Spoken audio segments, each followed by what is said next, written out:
Here about Bitcoin's throughput or the importance of throughput, maybe some concerns around Bitcoin. Can you speak? Do you think Bitcoin can become peer-to-peer cash? Well, Bitcoin does have a fundamental scarcity limit at the base layer that's designed in. Um, that doesn't mean you can't have some layer two system in theory like Lightning. And I understand Lightning is doing well in some small countries. Um, there's some question mark as to whether you need a money transmitter license. Just a debate as to whether that's needed, given that it is not open ledger. So it's there's and that's a whole separate debate, of course. Um, but Bitcoin by itself simply cannot scale to be the monetary system for the world at base layer. But with a second layer, this is possible depending upon how that second layer is implemented. Um, yeah, that's part of why I think there may be some merit to something that may seem silly, like Ethereum, like Dogecoin. I think Ethereum also, like I said, the three things I own outside of SpaceX and Tesla, and obviously it's a Neuralink and Boring Company, but of any significance are Bitcoin by far, and then some Ethereum and some Doge. So if the price of Bitcoin goes down, I lose money. I'm not sort of, you know, um, I might pump, but I don't dump. So, uh, it's not a case of I definitely do not believe in getting the price high and selling or anything like that. And I would like to see Bitcoin succeed. I think there's some merit to this is not a slam on Bitcoin. There's some merit to considering something that has higher max transaction rates and a lower transaction cost, and kind of seeing how far you could take a single layer network where the exchanges act as a de facto second layer. I think you can probably take that further than people realize, and as bandwidth increases over time, latency decreases. SpaceX's Starlink is actually playing a role in this, and I think long term people will probably have, access to worldwide access to gigabit level connectivity at low latency, and so at low cost. And so then, your base layer could do a lot of transactions if you take that into account. So yeah, but like I said, Bitcoin with a layer two system, so they could scale to do a vast number of transactions. Same goes for Ethereum. Question about the scaling at the layer one. The concern from the past 5 years of debate in the Bitcoin community is that would sacrifice too much decentralization and hurt the censorship-resistant properties of Bitcoin. I'm curious if what are your thoughts on that? Are you sensitive to that? And are you concerned about losing some of the special properties of Bitcoin or another cryptocurrency by scaling at layer one?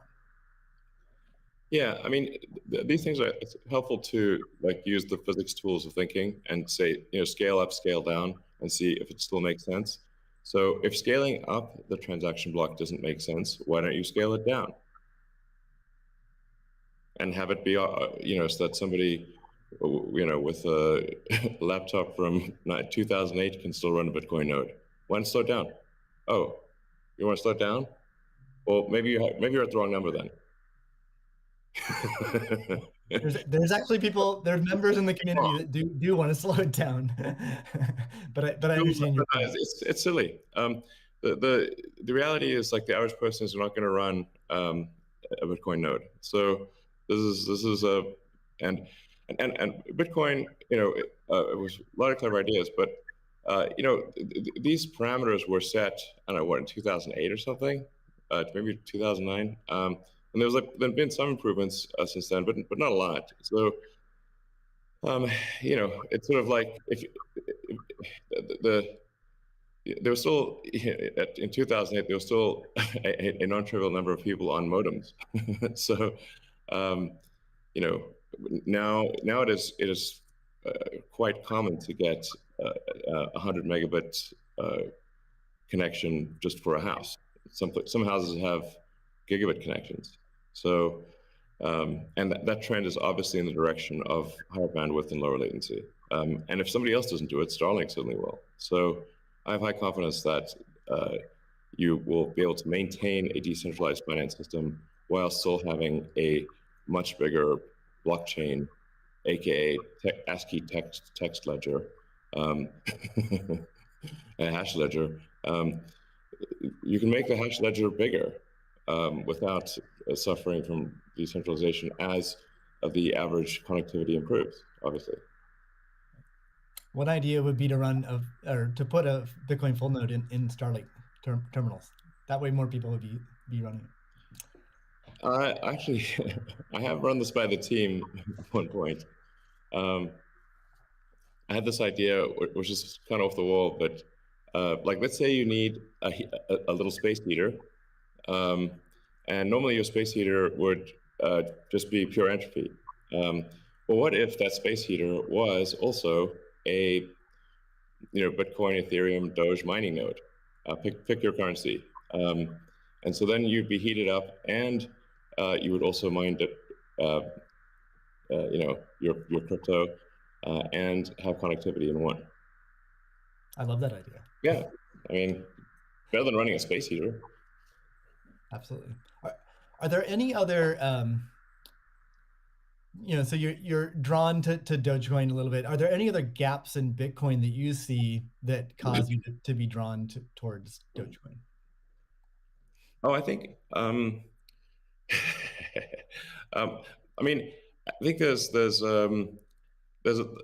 Doge has the Doge community, I think, is somewhat irreverent, obviously, and has great memes and loves dogs, and I love dogs and memes, and it doesn't take itself too seriously, and I think